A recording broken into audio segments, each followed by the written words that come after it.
Pronto, estamos no ar com mais um novamente, dentro da nossa live, o Cotidianamente, esse momento em que a gente se debruça sobre o texto bíblico e tentamos aprender cada vez mais sobre ele, já que ele é a revelação de Deus para nós. Se quero conhecer Jesus, lerei as histórias de Jesus e lerei aquilo que fala a respeito dos ensinamentos de Jesus, e isso está no texto bíblico. Então, como você já sabe, estamos trafegando, estamos navegando, estamos caminhando dentro do livro de Efésios. Bom, uma rápida recapitulação aqui, entramos hoje no capítulo 2 e o capítulo 1, relembrando, fala sobre dois momentos interessantes. Paulo, ele abre o capítulo falando sobre gratidão, porque ele está cheio de louvor a Deus e gratidão a Deus, porque Deus criou um plano incrível. Passado, presente e futuro estão nas mãos de Deus. E Paulo fala qual é esse grande plano, esse maravilhoso plano. Depois de um certo ponto, Paulo começa a orar. Ele escreve mostrando que ora, é melhor assim nós explicarmos, né? Ele escreve dizendo que ora pelos efésios para que eles entendam esse plano de Deus, porque isso é fundamental para a fé desses irmãos ali na igreja em Éfeso. E é claro que isso tem tudo a ver conosco. Paulo fala na sua final do capítulo 1, que ele espera e ora para que eles entendam a esperança do chamado, a riqueza da esperança, a riqueza da herança e o poderoso poder. É redundante mesmo, a gente falou isso nas lives anteriores, é só você acompanhar aqui novamente nos episódios que já estão postados aí ou no podcast ou no canal da Casa da Rocha Guarulhos. Entramos no capítulo 2 e Paulo, ele faz algo que a gente pode chamar de contraste. É isso mesmo. Por quê? Porque quando a gente quer ressaltar alguma coisa, quando nós queremos mostrar algo bom, a gente coloca algo mal do lado, não é? Esse contraste traz a valorização daquilo que nós queremos destacar. Paulo usa isso, ele usa algo nesse sentido, ele faz um verdadeiro contraste, uma verdadeira comparação. Sobre o quê? Vamos entender. Ele mostra o estado humano, o estado deplorável do ser humano, você já vai entender o que eu quero dizer com isso, e coloca em contraste com a obra de Deus na vida do próprio ser humano e o amor divino. Então vamos lá. Olha só o que ele diz no capítulo 2, versículo 1. Vocês estavam mortos em suas transgressões e pecados, nos quais costumavam viver quando seguiam a presente ordem deste mundo e o príncipe do poder do ar, o espírito que agora está atuando nos que vivem na desobediência. Anteriormente, todos nós também vivíamos entre eles, satisfazendo as vontades da nossa carne, seguindo os seus desejos e pensamentos, como os outros éramos, por natureza, merecedores da ira. Bem, gente, para começar, Paulo faz uma descrição real da situação da raça humana. Todos os grupos aqui estão inclusos, todos os seres humanos estão inclusos, judeus e pagãos, todo mundo. A conclusão que Paulo apresenta é que todo ser humano é pecador. E essa ideia do pecado como uma realidade inexorável na vida do ser humano, ela deve ser sempre vista por nós, porque o homem caído, ele produz uma sociedade caída em todos os tempos e em todos os lugares. Essa é a condição universal do ser humano. E nós temos muitas coisas em comum com as pessoas, mas uma delas, e essa atinge a todos, independente da raça, da cor, do credo, do tempo em que vivemos, é o pecado. O pecado não é uma simples erupção esporádica, alguma coisa que eu faço. Pecado é o nosso estado.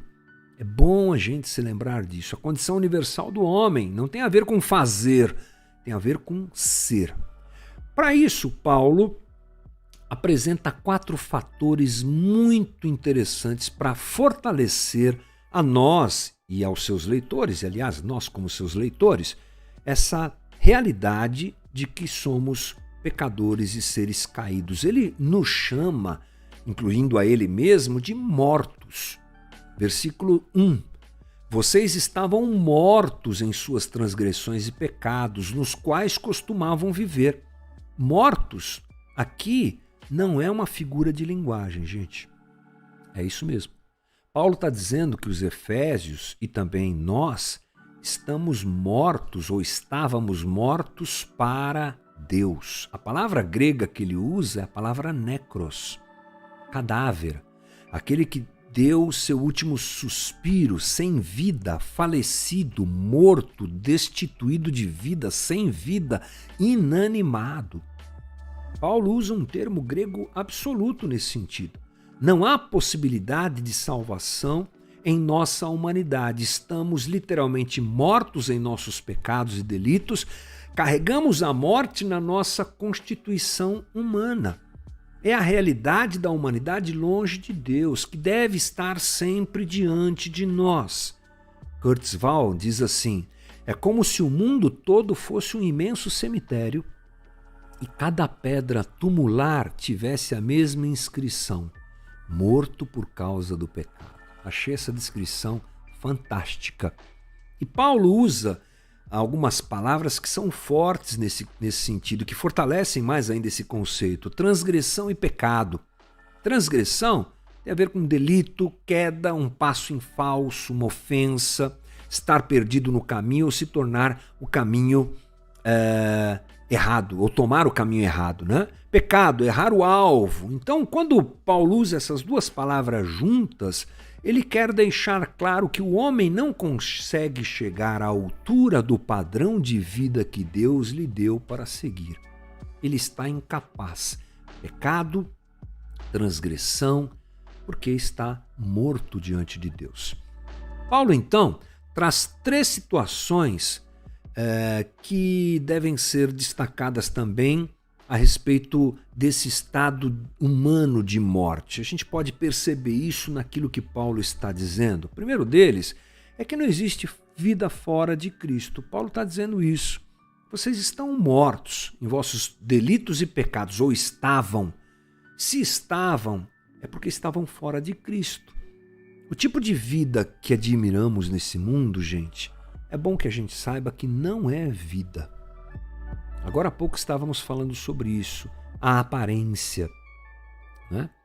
A aparência que nos é apresentada, as mídias sociais fazem isso, todo mundo muito bonito, todo mundo muito vitorioso, todo mundo muito feliz. Na verdade, são cadáveres sem Deus. Eu sei que essas palavras são fortes e a intenção aqui não é ofender ninguém, mas não existe vida plena fora de Cristo. Ele é que une o homem e Deus. E sem Deus nós não vivemos. Ele é. Eu sou, é assim que ele se identificou a Moisés. Quando essas palavras são ditas por Deus a Moisés, Deus está se apresentando como o absoluto. Nele é que as coisas existem. Sem ele, nada do que foi feito se fez. Será que a gente consegue, pelo menos, tentar entender isso? É fundamental. Por quê? Porque o pecado é justamente a tendência humana, ele se manifesta nessa tendência humana em desprezar essa verdade. É o homem tentando viver por sua própria conta e risco. Já ouviu essa expressão? Eu não preciso de você, eu vou por minha conta e risco. É o que nós fizemos. Mas não dá para viver sem Deus. Não dá. É tipo peixe que quer viver fora da água. Deus é o ambiente onde nós vivemos efetivamente. John Stott diz assim: na esfera que é de extrema importância, que não é o corpo, nem a mente, nem a personalidade, mas sim a alma, tais pessoas, aquelas que estão fora de Cristo, não têm vida. Segunda coisa importante é que fazer o bem não define o estado do homem. Isso quer dizer o seguinte, às vezes nós falamos assim, tal pessoa, ela tem tudo para ser qualificada como alguém vivo, porque ela faz tantas coisas. Nós temos um estereótipo de vida apresentado, um paradigma apresentado pela nossa sociedade. A gente olha para aquela pessoa e fala, uau, que pessoa cheia de vida. Por quê? Porque às vezes a pessoa é moralmente correta, é zelosa com a família, é uma pessoa generosa, uma pessoa responsável, uma pessoa boa. Isso tudo pode ser parte da vida de alguém, mas isso não significa vida como essa que nós estamos dizendo ligada a Deus. Podem fazer coisas boas aqueles que estão fora dessa ligação com Deus? Sim. Podem revelar inclusive muita bondade, como descreve Atos 28:2, mas não fazem para glorificar a Deus. Vivem uma vida que é a vida da aparência e fazem o bem, mas não têm por objetivo glorificar a Deus. Fazem, às vezes, porque são ensinadas a fazerem, fazem às vezes porque acham que aquilo será o caminho para se aproximarem de Deus. E eu não estou desqualificando o bem que é feito por essas pessoas, por aqueles que não estão em Cristo. Todo bem, em certo sentido, vem do Pai das Luzes, né? Todo bem vem do Pai das Luzes, sem dúvida. A gente não pode esquecer da graça comum, que está presente dentro desse ambiente de morte que é a humanidade, que é esse mundo caído, e até esse bem que é feito por aqueles que não estão conectados a Deus pela pessoa de Cristo, foi Deus que colocou no coração delas. Porque em nós não existe bem nenhum. Não. Todo bem que produzimos vem de Deus. E se mesmo produzindo o bem, isso não nos qualifica como pessoas vivas em Deus, porque essa obra é uma obra do Espírito Santo em nós. Terceira coisa, não há mérito em estar vivo. Se tenho vida, ela não foi conseguida por mim mesmo. Efésios 2:8, Paulo diz assim, tela errada. Paulo diz assim, porque pela graça sois salvos mediante a fé, isso não vem de vós, é dom de Deus, lembra? Então, tudo que Deus faz por graça e nos dá por graça. Segunda coisa importante que Paulo diz, seguindo aqui, é que nós estávamos escravizados, acostumados em nossa desobediência. Olha só o que ele diz no versículo 2. Nos quais costumavam viver, quando seguiam a presente ordem deste mundo e o príncipe do poder do ar, o espírito que agora está atuando nos que vivem na desobediência. Anteriormente, todos nós também vivíamos entre eles, satisfazendo as nossas vontades da carne, seguindo os seus desejos e pensamentos. Escravizados e acostumados. É uma escravidão, no sentido de não se poder sair, mas, além disso, não se querer sair. É isso. É o que Paulo está dizendo. Nos quais andastes outrora, segundo o curso desse mundo. A palavra usada por Paulo está no grego aí, peripatel. Andaste quer dizer caminhar, fazer o próprio caminho, progredir, regular a própria vida, tá vendo? Olha, conduzir a si mesmo, comportar-se, conduzir-se pela vida. Paulo está dizendo, vocês eram escravos e não queriam ser libertos. Não só não podiam ser, como também não queriam. Por isso vocês andavam, construíam a própria vida de vocês dentro desses valores equivocados. E aí Paulo apresenta quais as forças escravizadoras do homem distante de Deus.